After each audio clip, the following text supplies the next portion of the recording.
ایک سوال ہے، ایسی چیز سیل کر سکتے ہیں جو ابھی ہمارے پاس نہیں ہے لیکن آرڈر دینے پر خرید کے دے سکتے ہیں، اور یہی صورتحال عام طور پہ ہوتی کہ آپ کو کچھ کا اور پھر آرڈر دے دیا، پتہ بھی ہے مارکیٹ میں موجود ہے، آرڈر دیں گے آ جائے گی، خریدنے والے کو نہیں پتہ کہ یہ چیز کہاں سے ملے گی، یہ چونکہ بیچ کا آدمی ہوتا ہے جی لیکن یہ بیچتے ہیں باقاعدہ۔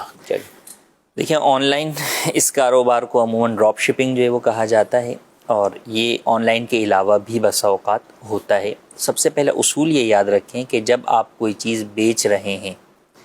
تو وہ چیز آپ کی ملکیت میں ہونا ضروری ہے۔ ملکیت کس طرح حاصل ہوتی ہے انسان کو؟ یا تو کوئی چیز اسے گفٹ میں ملی ہوئی ہوتی ہے، یا وراثت میں ملی ہوئی ہوتی ہے، یا وہ کوئی چیز خریدتا ہے۔ اچھا، ملکیت یوں حاصل بھی ہو جاتی ہے کہ آپ کا کم از کم سودا ہو گیا، اگرچہ وہ ابھی آپ کی کسٹڈی میں نہیں آئی، آپ کے پاس نہیں آئی، آپ کے قبضے میں نہیں آئی، تو لیکن سودا ہو گیا تو آپ کی ملکیت میں آ گئی وہ چیز۔ تو ملکیت ہونا ضروری ہے۔ جو چیز آپ کی ملک میں نہیں ہے اسے آپ بیچتے ہیں تو یہ خرید و فروخت ہی باطل ہے، شرعاً کسی بھی صورت میں جائز نہیں ہے۔ اور اگر وہ چیز آپ کی ملکیت میں ہے مگر قبضے میں نہیں ہے، آپ نے سودا تو کر لیا اس چیز کا لیکن ابھی تک وہ مال اسی شخص کی دکان پر ہی رکھا ہوا ہے، ٹھیک، آپ کو اس کا قبضہ نہیں ملا، تو اب یہاں پہ دو کیٹیگری بنتی ہیں شرعی اعتبار سے۔ وہ چیز موویبل ہے، جائیداد منقولہ میں ہے، یا غیر منقولہ میں ہے۔ جائیداد غیر منقولہ جیسے زمین، فلیٹ وغیرہ کہ جو چیز موو نہیں ہو سکتی، ایک ہی جگہ پر موجود ہے، تو یہ چیزیں اگر قبضے میں نہیں ہیں، آپ کی ملکیت میں آ گئی ہیں، سودا آپ کا ہو گیا ہے، تو آپ یہ چیز آگے فروخت کر سکتے ہیں قبضہ لیے بغیر بھی۔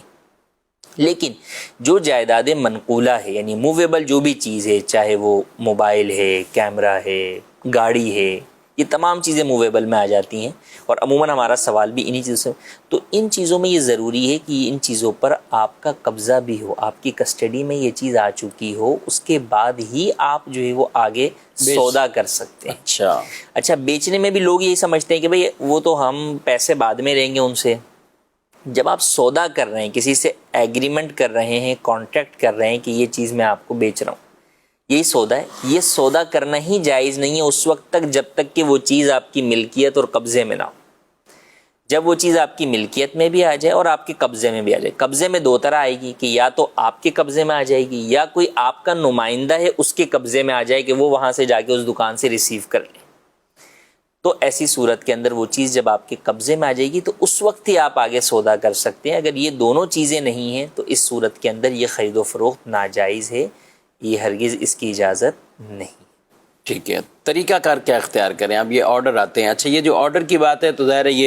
یہی موویبل چیزیں ہیں نا، جی، کپڑا ہے، میک اپ کے سامان ہیں، دیگر اور اس طرح کی چیزیں ہیں۔ بعض لیڈیز بھی بڑی دلچسپی لے کر خواتین میں بھی یہ کام کر رہی ہوتی ہیں اپنے طور پہ۔ آج کل تو چل رہا ہے نا، بس اسٹیٹس لگا دیں اور اسٹیٹس سے کسی نے یا واٹس ایپ کے اوپر گروپ بنا کے اس کے اندر جو وہ چیزیں شیئر کر دیں۔ تو اب ٹھیک ہے بھی، یہ کتنے کی ہے؟ 600 روپے کی، 600 روپے اوکے منگوا دیں۔ اب ہوتا تو یہی ہے، اب یہ جو 600 روپے کر لیا، پورا ڈن بھی کر دیا ایک طرح کا، تو اس کا طریقہ جائز کیا ہو سکتا ہے؟ دیکھیں، اس کے جائز طریقہ کار دو ہو سکتے ہیں۔ ایک ہے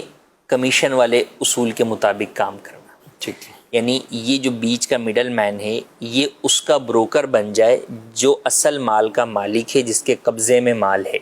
صحیح، شاپ والا ہے جیسے، تو اب وہ یہ کہے کہ بھئی آپ میرا مال بکوائیں، آپ کے ذریعے سے جو بھی آرڈر میرے پاس آئے گا تو میں پر آرڈر آپ کو اتنا % کمیشن دوں گا۔ ٹھیک، اور یہ کمیشن عرف کے مطابق ہو۔ اگر عرف کے اندر مثال کے طور پہ 1% کمیشن چل رہا ہے تو 1% ہی دے سکتے ہیں، اس سے زیادہ نہیں دے سکتے۔ تو یہ، مگر اس صورت کے اندر جتنا بھی وہ چیز اگر اس نے بیچتے ہوئے آگے 800، یعنی اس نے تو 600 بولے تھے دکاندار نے، اور اس نے آگے 1000 میں بیچ دی، تو یہ 1000 ہی پورے مالک کون ہوگا؟ دکاندار کے ہی ہوں گے 1000 روپے، اور اس کو صرف اس میں سے اپنا کمیشن ملے گا۔ دوسری صورت یہ ہے کہ یہ پھر سامنے والوں کو واضح کر دیں کہ بھئی میں آپ کو یہ ابھی چیزیں دکھا رہا ہوں،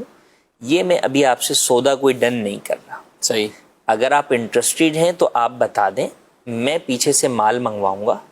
جب مال میری کسٹڈی میں آئے گا میں آپ کو انفارم کر کے اس وقت میں آپ کو اس سے سودا کروں گا۔ اگر آپ اس پر راضی ہیں تو ٹھیک ہے، مگر اس صورت میں ایک چیز پیش نظر رہے کہ اب اگر اس نے مال منگوا لیا اور سامنے والے نے منع کر دیا کہ میں نہیں لے رہا، تو آپ اسے بلیم نہیں کر سکتے کیونکہ ابھی کوئی آپ کا سودا نہیں ہوا۔ وہ تو کہے کہ میں نے اسی کے لیے منگوایا، یہ کسی اور کو تو یہ رسک آپ کو لینا پڑے گا کاروبار کے اندر، اسی رسک کا نام گویا سمجھے کہ ایک طریقے سے کاروبار ہے۔ تو آپ بولیں کہ نہیں یار میں رسک نہیں لینا چاہتا، تم نے منگایا اب تو تم ہی لو، یہ نہیں ہے کیونکہ سودا ہی نہیں ہوا تھا، سودا ہوتا تو وہ پابند ہوتا۔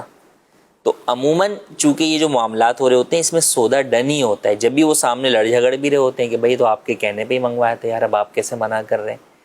تو اسی لیے کہا جاتا ہے کہ اس طریقے سے یہ کاروبار جائز نہیں۔ اچھا ریٹ تو بتا سکتا ہے، ریٹ بتا سکتے ہیں، 600 کی پڑ جائے گی، 600 کی پڑ جائے گی، ہاں، مگر وہی پوری واضح بات ہو کہ بھئی ٹھیک ہے یہ ہے، اور اس کو یہ بات پتہ ہو کہ بھئی سامنے والا اگر مجھے میرے قبضے میں آنے سے پہلے وہ چیز منع کر دے گا یا قبضے میں آنے کے بعد بھی سودا ہونے سے پہلے منع کر دے گا تو مجھے کوئی بھی اس کے اوپر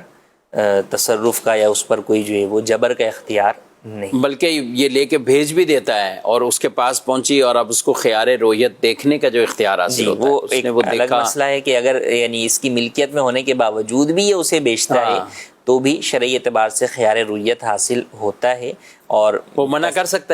سکتا ہے، تصویر یا ویڈیو کے ذریعے سے اگرچہ اس نے پہلے چیز دیکھ لی ہو، اس سے خیار رویت یعنی دیکھ کر اس سودے کو کینسل کرنے کا اختیار جو ہے وہ ساقط نہیں ہوتا۔